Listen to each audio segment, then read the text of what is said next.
Good evening, 5:29. I was fussed at again by someone who said, you didn't put your Hospice Heart sunglasses on yesterday. My bad. I got a lot of things to remember. Here we go. So, this chapter 11 is not going to be overwhelmingly dreary, exhausting. It's really absolutely quite good. I don't mean good. Of course, they're all excellent. Who am I kidding? These are series. These are ready for streaming services, every one of them. You could have me as the central character played by someone like Sandra Bullock. And then all these different stories get played out with one person, a volunteer, and all these other stories get played out with a different cast, but one central figure. Sandra Bullock would be so good for this. All right, so anyway.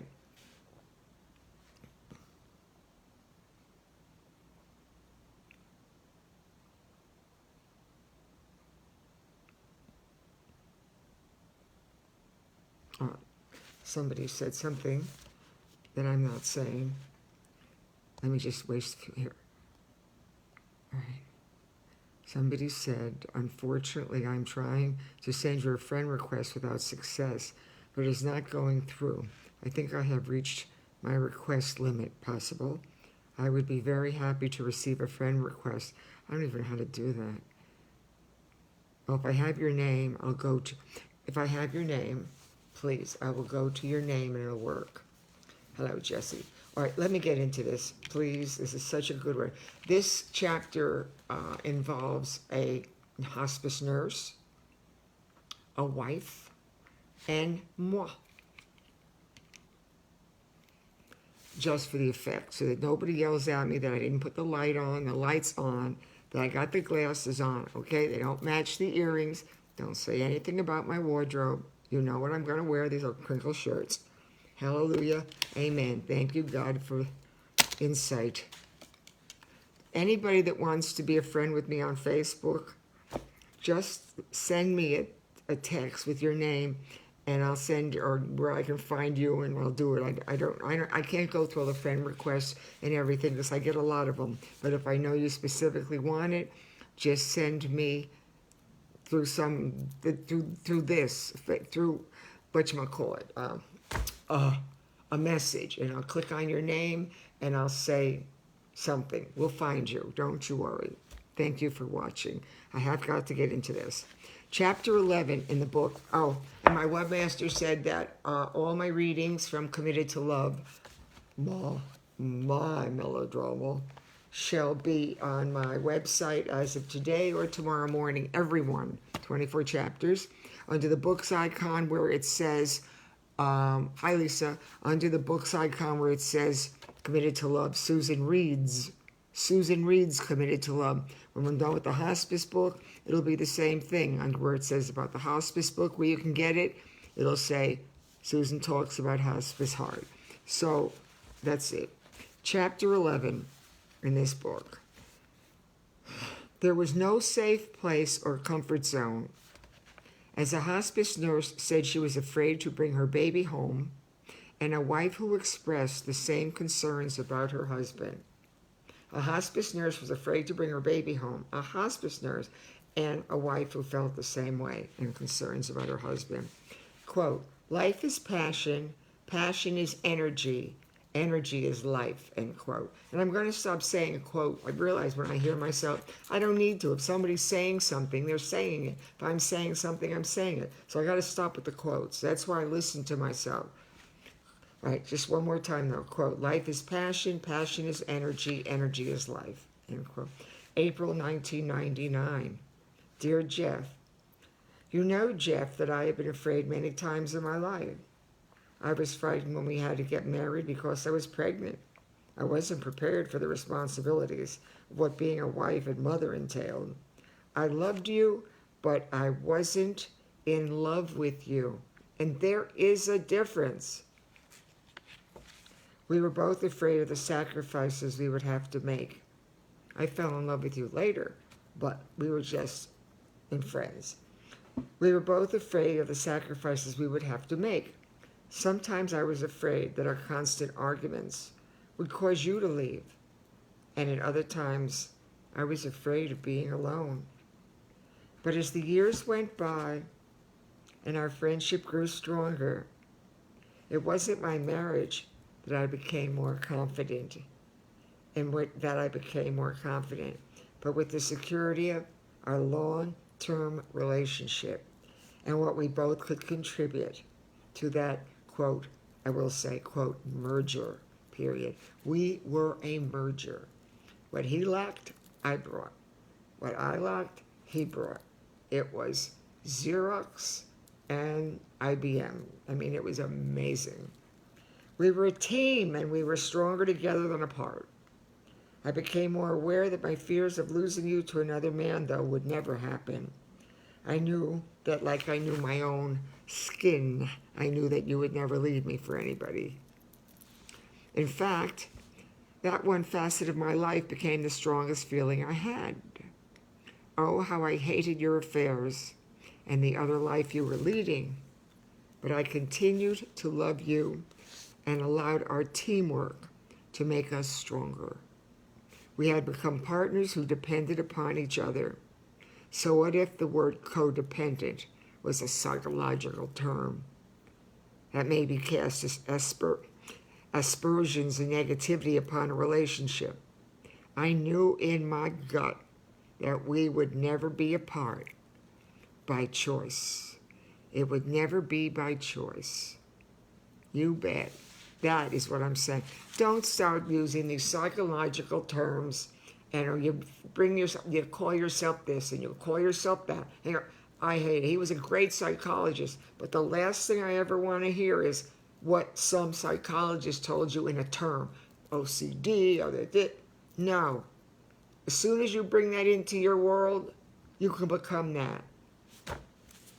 Though, as I stated before, I was afraid of many things along the way. But the word fear took on a completely new meaning and one of gigantic proportions when I first heard about AIDS in 1981. Fear became my soul. Heart, spirit, and fear consumed me. Every day, everything and everyone you came in contact with made me fearful for you. I was terrified of the possibility that you would come down with this deadly disease.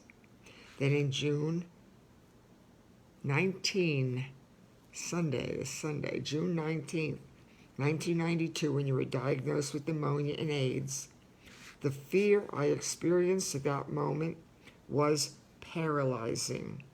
I was frozen in time. Nothing moved forwards or backwards. I was caught up in the worst nightmare on earth because there was nothing I could do about it. I did not have the power to stop this cruel and vicious disease from taking you from me. I feared for you. I feared for your parents.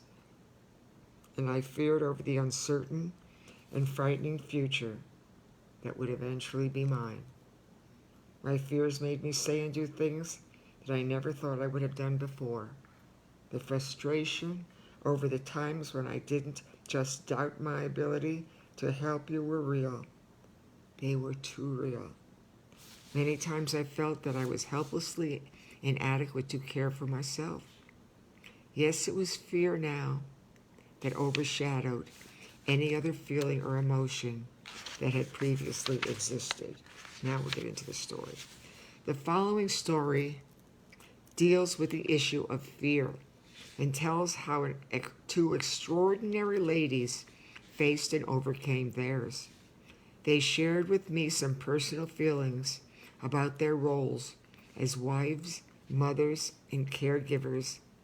They helped me to understand why the feelings of uncertainty and doubt can be frightening.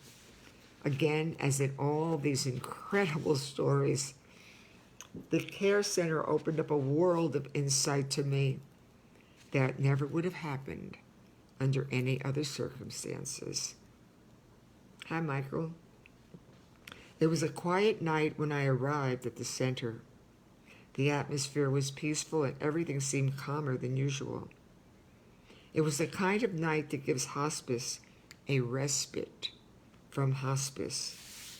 As I walked past the nurse's station, she greeted me with her beautiful smile and said, "Hi, Susan. It's nice to see you tonight." Her upbeat, cheery voice made everyone around her feel good. I can see her now. She was compassionate, kind, sincere, and always optimistic. She never hesitated when someone would stop and ask her for something. She gave her best to everyone she met, loved her work, and was the perfect hospice nurse. I said, "Hi, sweet girl." She responded with, "Just like 3 sugars in coffee." I started going about my rounds, checking on the patients, asking if anybody needed anything. When I came out of the room, I said to the nurse, "I really like the patient in there. It's his wife that I am concerned about. She isn't coping well at all." She said, "I'm his nurse. There's something I'd like to talk to you about. Do you have time?" "Of course," I said. She was going to take her break and wanted to sit outside. "Hi, Bonnie."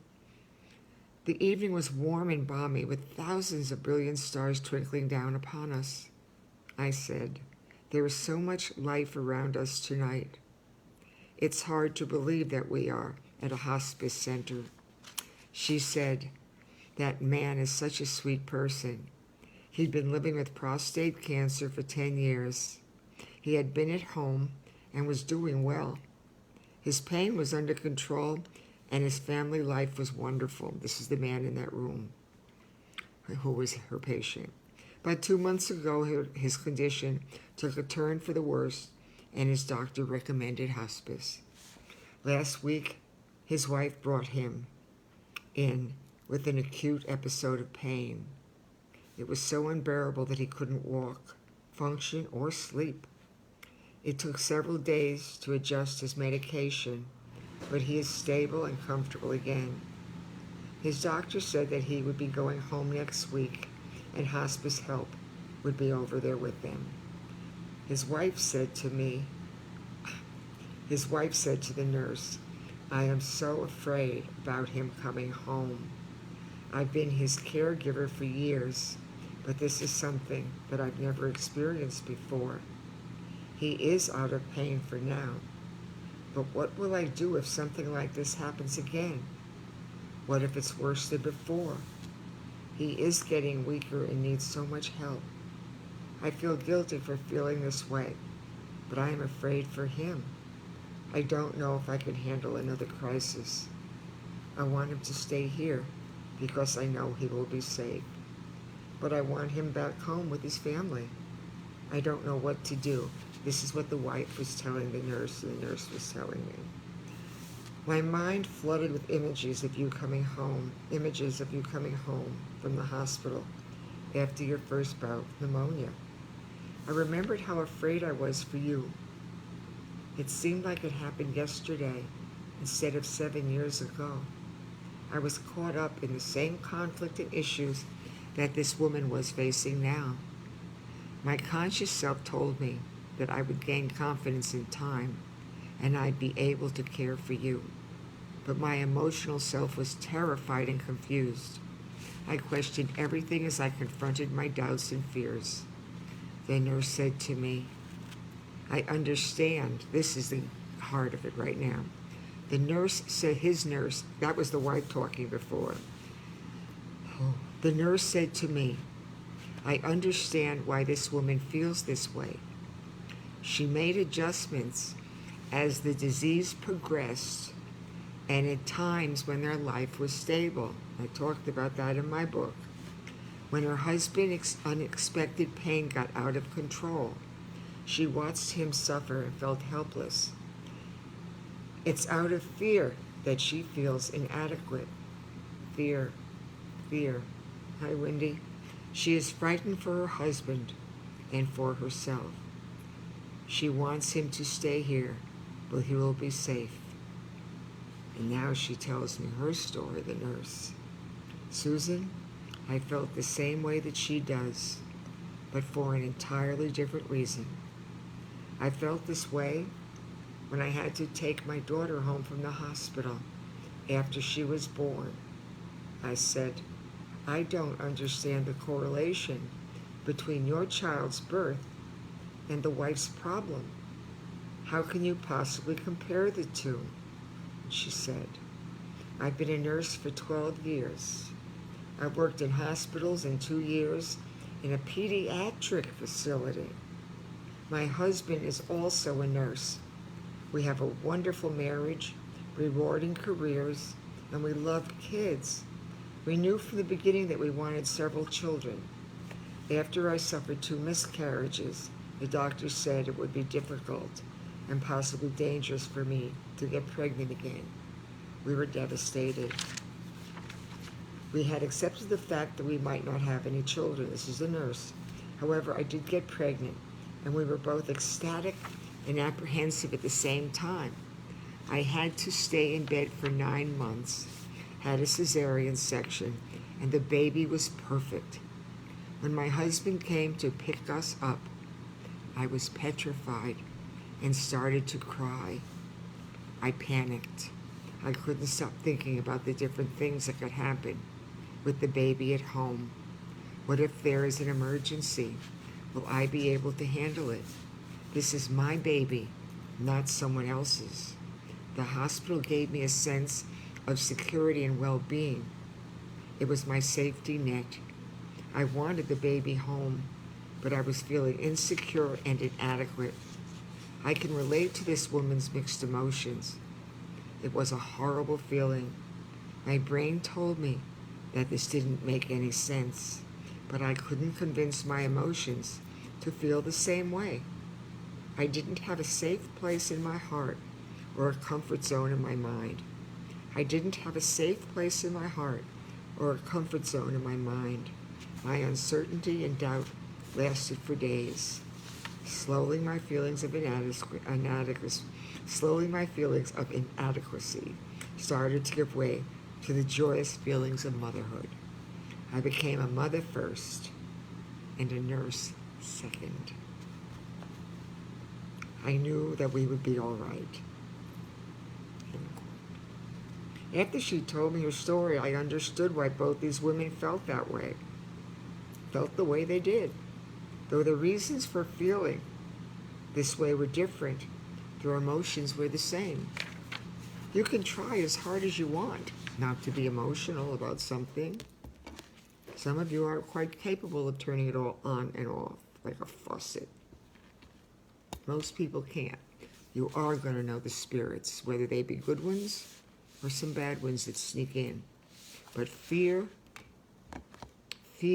apprehension, anxiety, nervousness,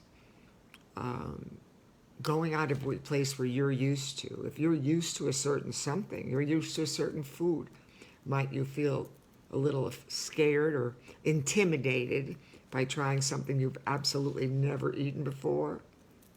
Or you move into a new home, fear is real, but you can get rid of it quickly. That's where the God component comes in. Fear is a negative thing, but it's natural. Everybody's going to have some fear. Listen to the rest. So the woman's having a problem because she wanted her husband to stay in hospice because he thought she was safe there. He was safe there, and yet she wanted him home because she wanted to have him with her. But she couldn't handle it at home, and she was so afraid of what might be. This woman, this nurse, told me she felt the same way because here she's been a nurse 12 years, a pediatric nurse, now a hospice nurse, but she was so afraid to bring the baby home because she didn't think she might be able to handle the emergencies or something would come up. How would she deal with it? She had to remove herself from that equation, and she had to become a mother first and a nurse second. Wait till you hear the rest of it. I said to her, my husband was ill for a long time. During the different phases of the disease, I was terrified. I didn't know what to expect. and I didn't know if I could give him the best care. I was afraid for him and for myself. I didn't have any guidelines or a book telling me about what problems I might run into or how to deal with an emergency or crisis. I'll tell you one thing, your lives are going to be everybody out there. Your lives are all different than mine, but my books are a little bit of a cookbook as to how to adjust, deal with, handle, cope. You put the words in. My books are experience. And if I can experience all these emotions that I've been through with everybody and everything, I didn't know what to expect, and I didn't know if I could give him the best care, about Jeffrey. I was afraid for him and myself. I didn't have any guidelines or a book telling me about what problems I might run into or how to deal with an emergency or crisis. I had every reason to feel uncertain, vulnerable, and to doubt my capabilities. When he first came home from the hospital, I didn't know if I would be able to handle all his medications, the treatments, and the new and complex issues that a long-term illness could present. I knew that while he was in the hospital, he would get the care he needed. Oh, you're all knowing this. I wanted him back home, yet I was afraid for his safety and well-being. It took me months to gain the confidence I needed to feel comfortable being a primary caregiver. Whenever something unforeseen or unexpected happened, I would panic. On several occasions, I had to call the doctor or take him to the hospital.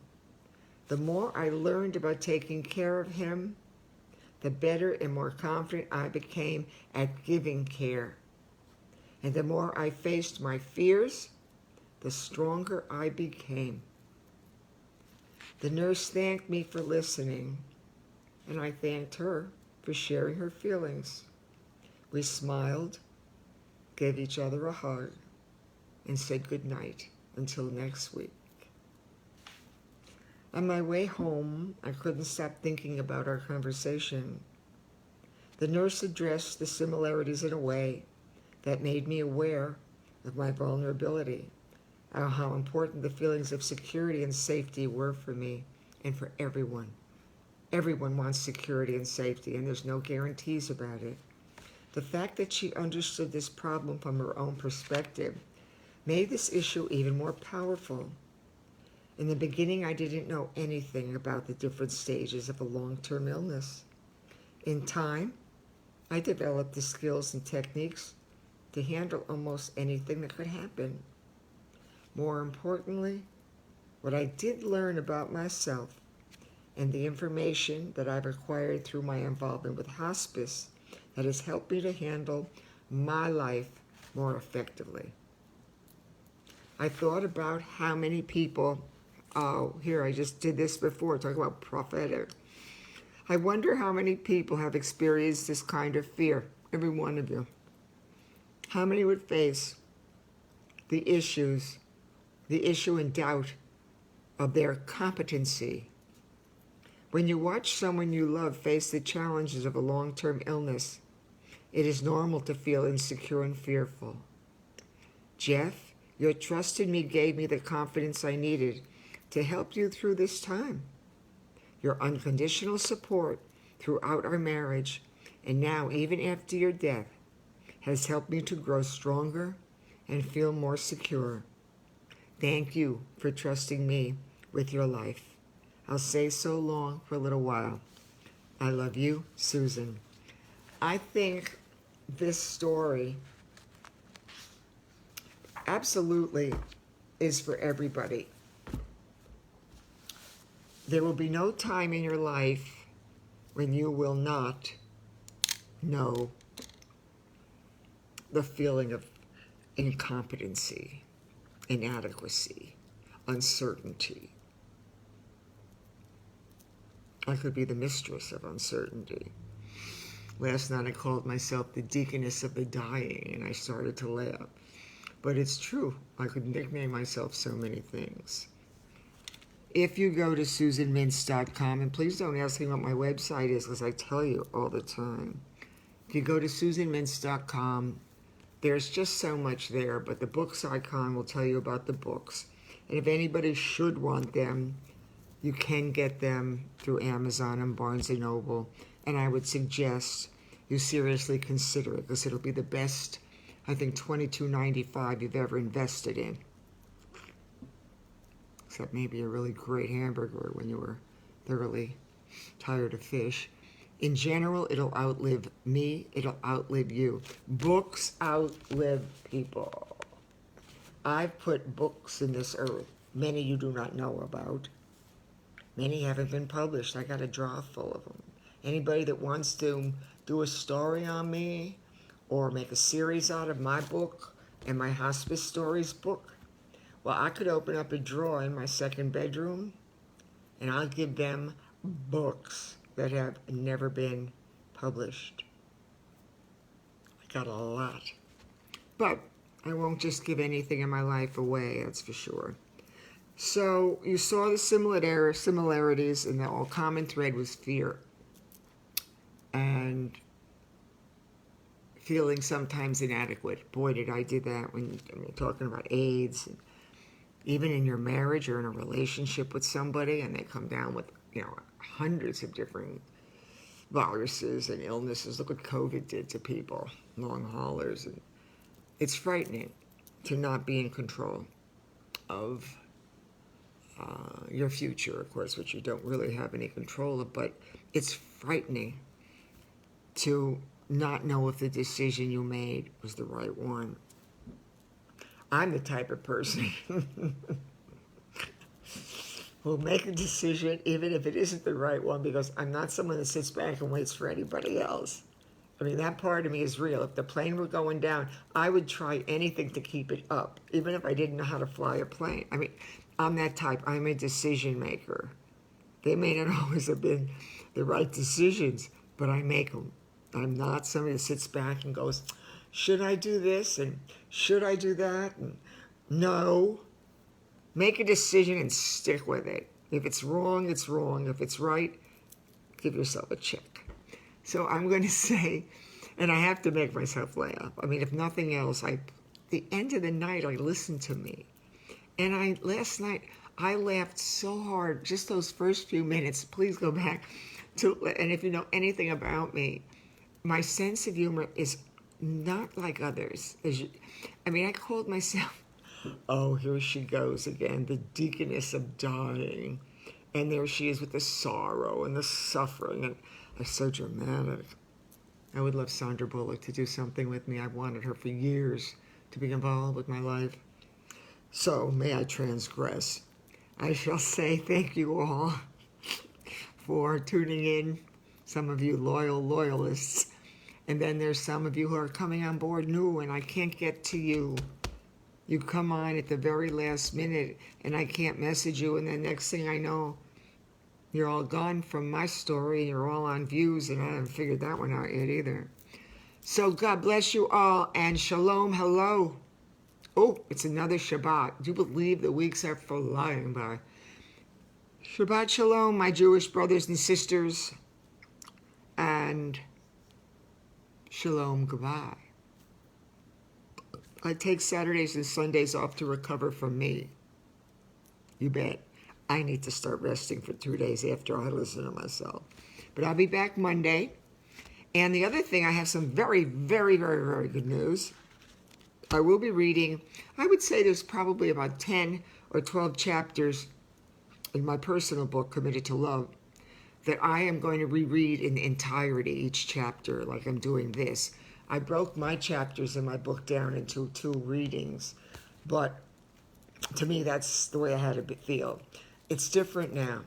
Once I'm through with the Hospice book and these stories, I will be reading certain chapters in their entirety, because I feel that they might be the most empowering ones.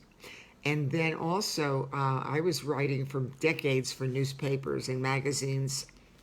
Most of them are out of business, or the editors are dead, or something's happened to them. But I still have all the motivational articles that I wrote for these columns. So for those of you who want to spend a summer with me, I have about 50 of the most wonderful motivational articles that'll take all of 10 minutes to read.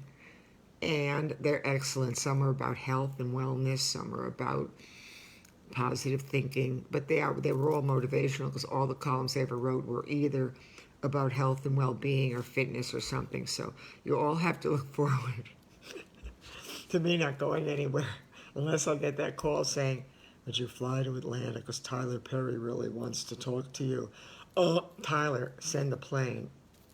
I don't do airports, just send the plane. So I will say shalom and God bless you all.